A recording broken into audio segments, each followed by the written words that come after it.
welcome to Laugh Track with your host, Keith Breckenridge. Stop it. Hey, what's up, fam? It's your boy, Keith Breckenridge. We're doing the Spotlighted Laugh Track, man. Thanks so much for tuning in. Appreciate you coming back, man. Take your shoes off. Let your feet settle a little bit. We're going to have a good time, baby. That's what we're going to do.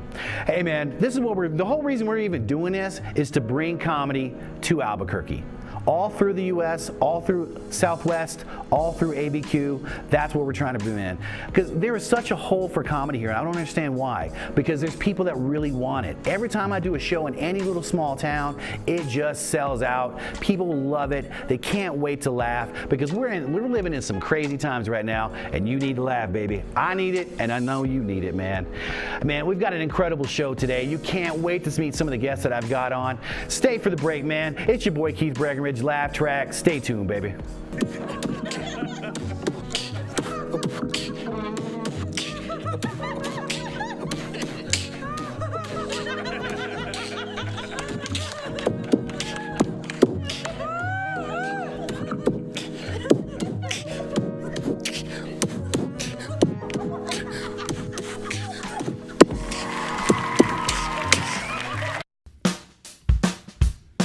Well, I'm going to the frontier, walking to the cashier, order up a root beer and a #1. Cover it with green stuff, one scoop is not enough. Find a booth is real tough, back by the Duke.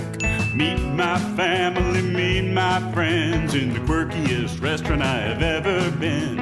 All of Albuquerque's favorite spot, it's the Frontier Restaurant. The Frontier Restaurant is a proud supporter of Proview Sports Network. Garden Sort's Team Sales is a proud supporter of Proview Sports Network. Get into the game. Garden Schwartz Team Sales features fine products and apparel from Wilson, Schutt Sports, Speedline, and Russell Athletics. We offer custom embroidery and screen printing services for all of your school or club needs, from team uniforms to school letter jackets. Specializing in all sports and serving all communities, from big schools to small schools, from up north to down south, or all points in between. Garden Schwartz Team Sales. For great prices, friendly staff, and quality products, call Garden Schwartz Team Sales today at 1-800-880-7767. That's 1-800-880-7767. Since 1939, Garden Schwartz Team Sales is a proud supporter of New Mexico youth athletics. Don't sacrifice quality of flavor when you're in a hurry. Golden Pride offers ribs, fried chicken, green and red chili breakfast burritos, and Frontier Cinnabons. 4 great locations, or visit us online at goldenpride@abq.com. Golden Pride Barbecue Chicken and Ribs, proud supporter of Proview Sports Network. Looking for some exhilarating fun? It's at All Out Zone. All Out Zone showcases Nerf Dart tag games, from team elimination battles to human versus zombies, pitting 2 teams against each other in fun, organized chaos with trained referees, music, and a full arsenal of Nerf blasters. You need team parties, birthday parties. We can customize the party to fit your needs. Visit us at the Coronado Mall. Give us a call, 505-444-6964. All Out Zone. Car Crafters, proud supporter of Proview Sports Network. Are you sure we're supposed to be doing this? Don't worry, I've watched him do it 1,000 times. Come on, what's the worst that can happen? No! Bad dog! Hi, welcome to Car Crafters. What happened? Don't worry, we'll make it like it never happened. Car Crafters, it's like it never happened. I always wished I was as smooth as a really old black man. I do. Everything they say just is silky smooth, man. I'll give you an example. One of my favorite people in the world, his name is Will. Old school brother. He's the type of man that just makes you feel good about yourself. I see him every day at the gym. I walk in, there's my man, Jose. Like, he'll use all these animal references that just leaves you confused. He'll be like, Jose, you one cool cat. Now, you know you my dog, but you one jive-ass turkey. Hey, what's up, fam? Thanks for tuning back into the Spotlight for Laugh Track. Who I've got in the studio today is guaranteed the hardest working human being in the industry today. My man Danger K. Varoz, man. Straight up. Straight up. Oh, that's what's up. And he is the head senior writer, owner, and operator of the New Mexico Inquisition. I know you're the head writer, the host, executive producer. You sweep the floors, you mop everything, all of that stuff, man. I do all that stuff. You do all that stuff. And I know you also the owner and operator of the Open Source Comedy, and just, man, you've just done a ton of projects. I mean, I could scream all of the accolades down to you, but you already know this guy. You know him, Danger K. Varoz. Welcome to the studio, guys. All right. That's right. Hey, man. Thanks for coming, man. I appreciate you, man. Thanks for having me. Yeah, we're going to have things a little light, man. So folks want to get to know you. The few people out there that don't know you, we're going to get to know you here. Yeah. You know, it's been a long year. It'd be good to get some, you know, out there a little bit more. You know, I'm happy to be part of the Laugh Track because this is going to be a good program. Oh, you were a huge influence on it, man, and really an integral part to it. So I appreciate you coming up, and you really, man, you did your thing that day too. I had a lot of fun shooting it. It was a crazy day. You looked like you were having a long day when I got there. I got there at the end of the day. you had been filming for like 8 hours or something, and you were like, Yeah, and I was limping around on my foot. For some reason, I had some stupid foot thing happen. I stepped off a curb. I don't know. Yeah, but it was fun. It was good to do. No, I'm glad you had a good time, man. It was a real fun shoot. Real fun shoot.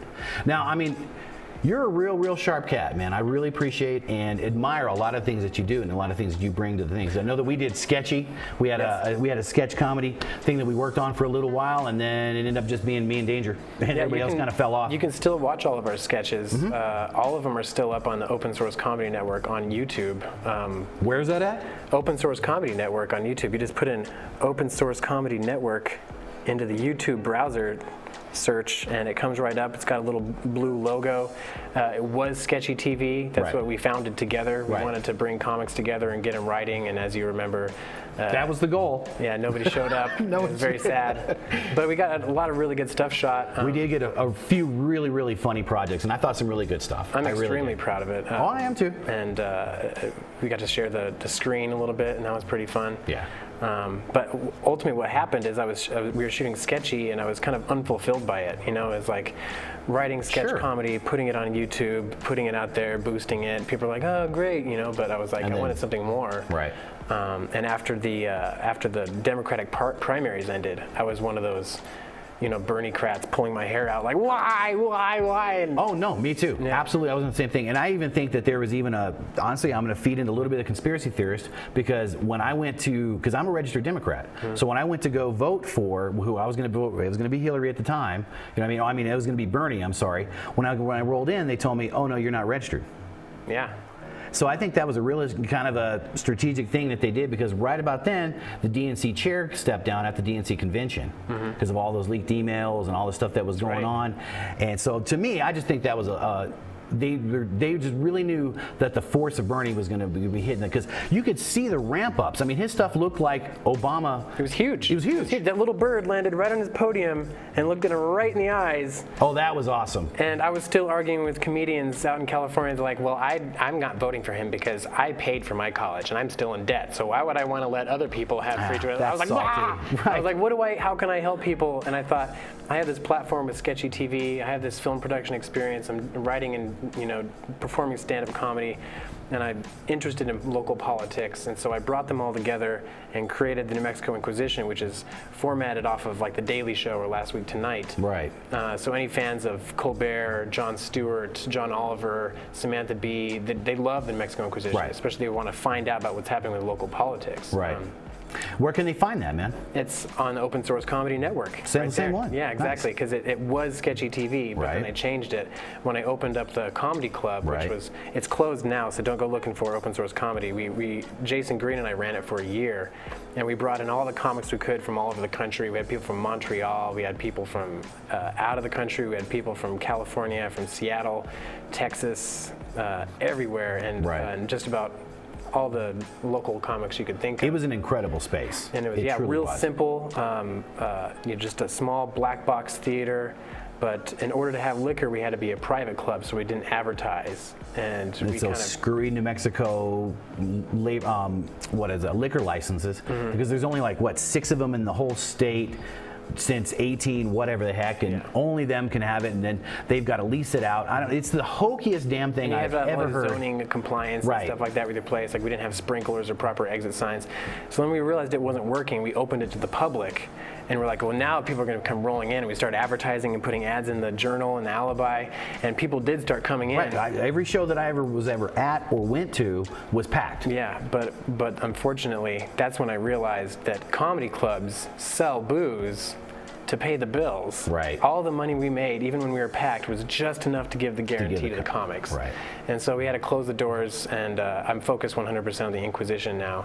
But I agree with what David Roseman said in his spotlight, that we need something simple, a venue that's ours, that the comics take control of, that we have all the mics there, all the shows there, podcasts can be recorded there, all that stuff. And we're definitely missing that right now. But oh no, it is. And that was and I never understood why. Well, I mean, I know why Sketchy kind of fizzled out, and I can understand why certain things kind of don't get. I don't understand why either comics or that are in Albuquerque or their folks don't support the venues or even the shows itself. A lot of times when I put a comic on a show, they've never even shared the poster that I made.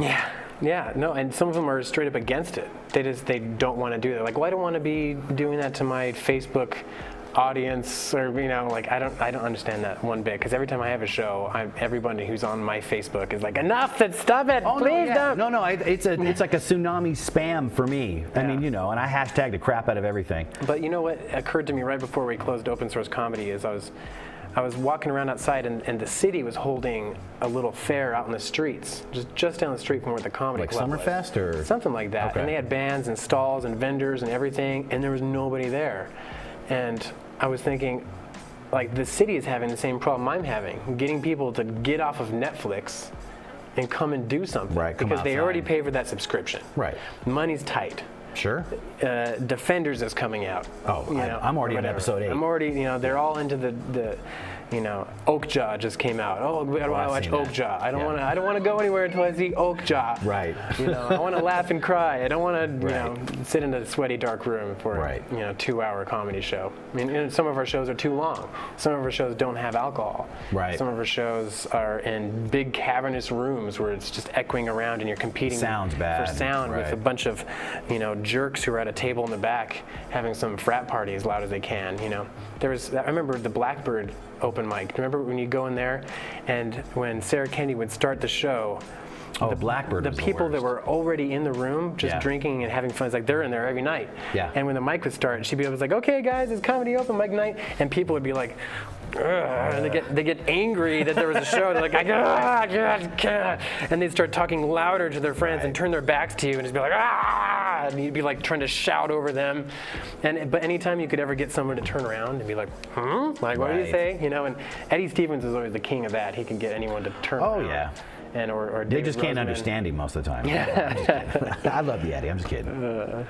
He's not watching. No, he's not until his episode airs. Right, then he'll come. Yeah, I've watched all the episodes of Laugh Track. Nice. I'm a huge fan of Laugh Track Spotlight. And all of my goof ups. And yeah. Keeping me real, man. I like that. Yeah, no, it's cool. We got to set the record straight. That's why I'm here. Absolutely. Royal Wood, you are not an up and coming newcomer. He's going to do an hour special this month. No, this weekend. This Saturday. Royal Wood is recording an hour-long special. He's been doing it longer than me. He's been doing comedy for like 5-6 years or something like that. I just hit my 5-year comedy-versary. Congratulations, sir. Yes, good job. The first handshake I've had over that. It's pretty amazing. Good job, man. You deserve it. Cool. Well deserved, cool. man. Yeah, and I just did my first 2 local headlining gigs in Albuquerque. And I was pretty pumped because I didn't ask for them. I made sure not to ask. Oh, sure. I wanted to wait for someone to be like, "You want a headline?" And be like, "Yes." Let me see if I'm free. Let me check that Google Calendar. Because I've headlined a couple times in like Denver and LA and then Phoenix, but I had to like schmooze and kind of work your way into use it. deceit and and that's the comedy game, dude. Especially in a clique that you're not a part of, or they don't really that familiar with. Yeah. So the next comedy show that I do that I'm not headlining, it's gonna. But David, he takes it. He opened for me at Rio Bravo. Oh yeah. Very cool. Well, I'm not a diva. I'll open up. I'll host. I'll feature. Yeah. I am a headliner, but Everyone who knows me knows that I'm definitely not a diva. Yeah. Not even a tiny bit. Right. Not even a little bit. Those are all the folks that don't know him. Right. Yeah. I've got new socks just for this taping. You guys want to see these socks? That is awesome. I went with the diamond plaid. It's a nice little orientation. It's pretty good. So how did you get started in comedy? I got started in comedy. It was a combination of both my parents. Okay. My dad was the classic, dad jokes dad. Nice. Everything he said he thought was the funniest thing ever. Oh, right on. And I was his kid, I thought he was the best. Yeah. He said all kinds of, he made his own Brady Bunch song. I should just share it with the audience right now. Do it. It goes like this. Now here's the story of an ugly lady who is bringing up 3 very ugly girls. They all had hair of mold, like their mother. The youngest one ate squirrels. I still remember every word. That's still funny. Now here's the story of a man quite shady who was tizzy with 3 clods of his own. They were 4 geeks biting heads off chickens. The circus was their home. Until the one day when this sleazebag met this scumball, and they knew when they went out to eat lunch that this group would someday be in prison. And that's the way they all became the Shady Bunch. The Shady Bunch. There's no free lunch. Yeah, so that's pretty good. Or Winston tastes good like a cigarette should. No filter, no flavor, and it tastes like toilet paper. I don't even know if he made that up. He could be ripping things off. But I would laugh and laugh and laugh.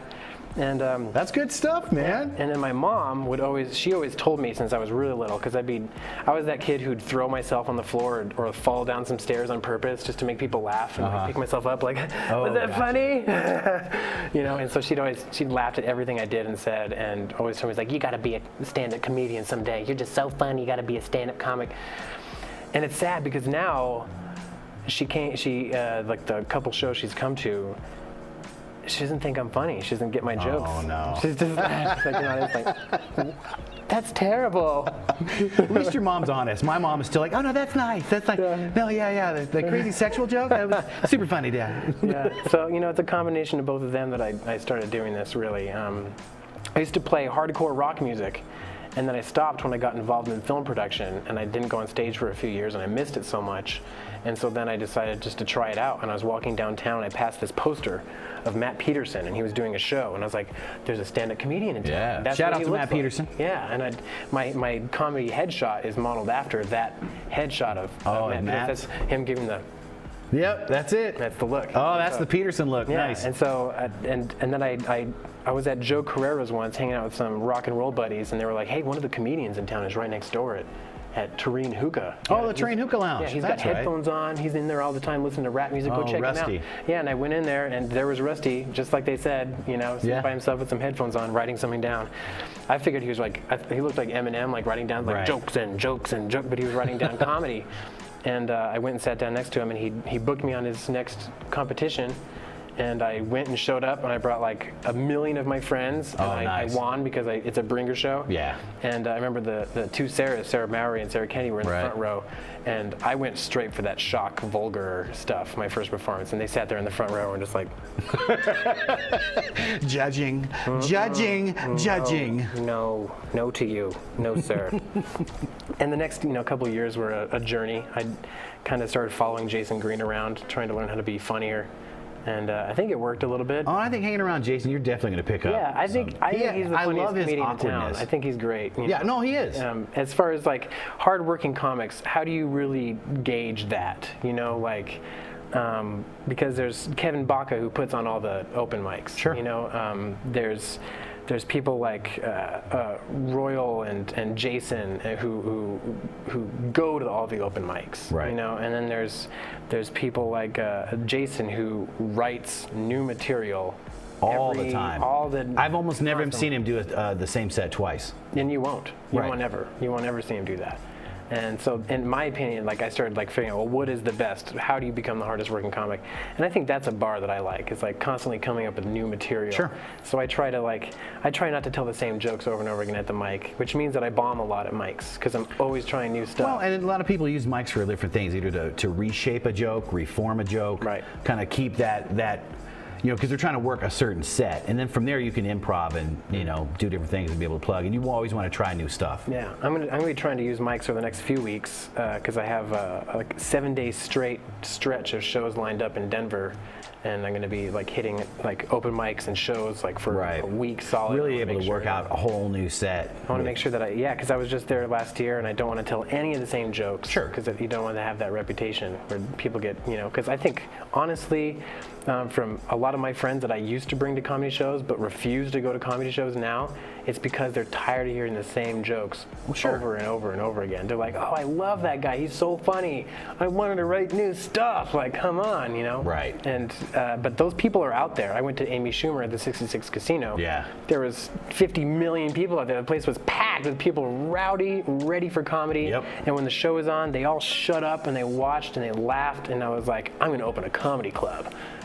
And so I didn't really get those people into the club, but I know they're here. Yeah, no, they're because every time that I've ever performed at the stage at Santa Ana Star or just at the venue, it's packed. Mm-hmm. I mean, you have to drive out to Bernalillo to go to. I mean, you have to want it to go all the way out there to get it, and it packs top and bottom almost every Thursday. Mm-hmm. Mm-hmm. Yep. So, I mean, whenever they bring in big acts at Santa Ana or Sandia or even Route 66, they bring a lot of Cedric the Entertainer. I think you have to have booze easily accessible with good service. Yeah. You have to have a decent venue, a good sound system, and you have to advertise. You have to spend the money to make the money. And that's something that Open Source we never actually did. We didn't drop money into advertising because we were barely able to pay rent with what we were working that's what most businesses struggle with is we're spending every dollar just to keep the doors open, let alone to try and spend any money on advertising. Yeah. Yep. So maybe this will do something to help mobilize. Maybe Laugh Track will help galvanize some sort of support for stand-up comedy in this town. Well, we're just. You're fighting the good fight. Just trying to be the tip of the spear and fight the good fight. You're doing the right thing. Doing God's work. Yes. He's up there right now. This is going well. Yeah, I love that interview. I like this. I like that. Well, man, where can they... I know they can find the Mexican Inquisition on Open Source Comedy go to www.nminq.com. Go to www.dangerkvaroz.com. And watch all the Laugh Track you can when it come out. Oh, no doubt. But as far as all the content and other videos that you put out, because I know you're a film head, so I know you do. I do a lot of I'm acting and film production, things like that. But I try to keep those separate. Definitely Open Source Comedy Network on YouTube is the end all be all. That's where you go to see all the good stuff. Gotcha, man. Gotcha. Well, what kind of shows do you have upcoming? Do you have any kind of things you want to plug for the folks that can come see you? Turtle Mountain on September 2nd. I'm roasting the heck out of Maverick McWilliams. That's at a private dojo. Isn't that Christopher McWilliams? I think, Christopher McWilliams. Or Maverick, something like that. I don't know. Whatever. I call him Guns. Gotcha. He's not muscly. It's just he's got a gun on his arm. It's pretty sweet. Gotcha, man. Hey, make sure you check out Danger at Turtle Mountain in Rio Rancho. Make sure you hit him up on his YouTube, the Facebook, the Twitter, the Instagram. I think he even has a Pinterest. He'll knit you some socks, man. Hey, thanks again, Danger. I appreciate you, man. As always, man. Thank you. Much love. Hey, it's a Laugh Track. It's your boy Keith Breckenridge. Peace out. Stay up for the break. I'm very tired, mainly because I have 3 kids. That's right, 3 kids. Stupid, isn't it? It's a stupid thing. What kind of an idiot has 3 kids? What kind of an idiot has a kid, right? And then what kind of an idiot has a kid and then goes, yeah, let's do that again a couple of times. It's like, yeah, I hate sleep and having friends. Let's just have babies. It's ridiculous.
walk up to the cashier, order up a root beer and a number one. Cover it with green stuff, one scoop is not enough. Find a booth is real tough, back by the Duke.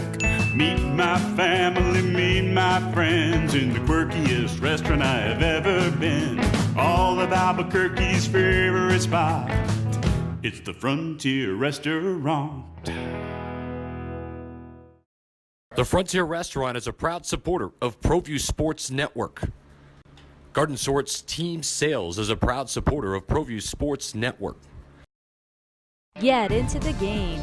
Garden Schwartz Team Sales features fine products and apparel from Wilson, Schutt Sports, Speedline, and Russell Athletics. We offer custom embroidery and screen printing services for all of your school or club needs, from team uniforms to school letter jackets. Specializing in all sports and serving all communities, from big schools to small schools, from up north to down south, or all points in between. Garden Schwartz Team Sales. For great prices, friendly staff, and quality products, call Garden Schwartz Team Sales today at 1-800-880-7767.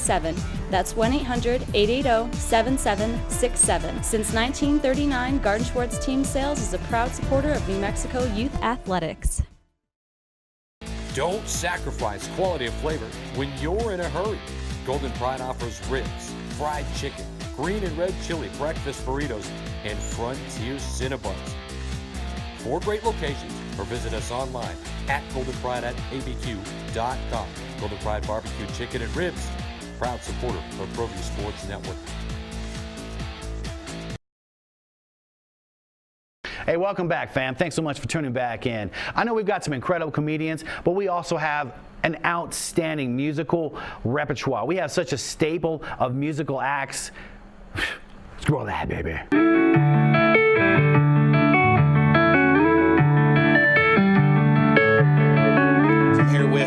My buddy Jesse Martinez, the rock star. This guy, man, you're amazing, man. I appreciate it, man. You bet. I know we've known each other for a few years. We've worked on a lot of projects together in some previous shows, and man, you always deliver, man. Awesome, I appreciate it. You always deliver. Now, how do you come up with the concepts in the way that you play the guitar? I think a lot of it started with me. I started on piano, so I just kind of view the fretboard kind of as like a piano, I think. And just a bunch of different musical influences, from hip-hop to metal to, you know, trying to bring my own take on what I hear. My dad's guitar, beating it up until he showed me some stuff, you know what I mean? That's what's up. He was my first influence, and then just from there, you know, kept playing and listening to different guitar players. First, probably like Santana, you know what I mean, being Latino and relating with that, and then just, you know, seeing how far I can take it, honestly. Where can we find your music, man? Yeah, actually, I play in a band. It's a metal band called Walls Within, and you can find our latest release at wallswithinband.com. You can find my music if you Google Shotzilla, Instagram, Twitter. My Facebook is Zilla Army, but if you just Google Shotzilla, you can find all my music. See, I wasn't lying. I wasn't. Your boy's not going to do that to you, man. I'm telling you. That's what we're bringing. That's the kind of fuego that Laugh Track is bringing musically. Now, if you want to try and be a partner, because guess what? We need some help, and I want you. Write to us. laugh@laughtrack.com. You got questions, comments, more information, strategic partners? What kind of stuff would you like to see? What kind of crap am I doing wrong? Just write me something, man. Holla at your boy. laugh@laughtrack.com. Now, just to kind of give you a little bit of background, this is the Spotlight show that spotlights the talent that makes up the show, called Laugh Track. Laugh Track is a stand-up comedy show that has musical talent added at the end. Now, and that's what we're going to be bringing you, is nothing but the fuego. I know I keep saying that because it is fire. That's what we're going to do, man. We're bringing it to you. It's your boy, Keith Breckenridge. This is Laugh Track. Stay tuned to next time. Much love. Peace out. Whenever I see these little odd things, especially here in New Mexico, this one really sticks with me. Like, every time I see like a Native American Indian wearing Dallas Cowboy gear, I mean, I don't know about you, but, you know, I tend to hold grudges, right? So that whole, I mean, to say that they got the short end of the American history stick is the understatement of the year. Don't get me wrong. So that gets me thinking. That, to me, that's equivalent to, like, if a brother was to wear, like, something, you know, sponsored by, like, the, you know, the KKK. Like, if I got some new, like, KKK jeans, you know what I mean? Like, hey, man, did you see these new cracker pants? I mean, these new cracker pants are pretty nice, baby. Yeah, they kind of tight. They kind of tight, you know? I know my junk don't fit, my booty in the back, you know what I mean? But they're all right, man. What do you think? What do you think? They all right. And I mean, how do you think the Jewish community would feel if all of a sudden, like in the NFL, there was this team called the Gestapo? Like, hoy vey! Did you see the third break on Monday night last night? I told you they were gonna kick. I told you they were gonna win.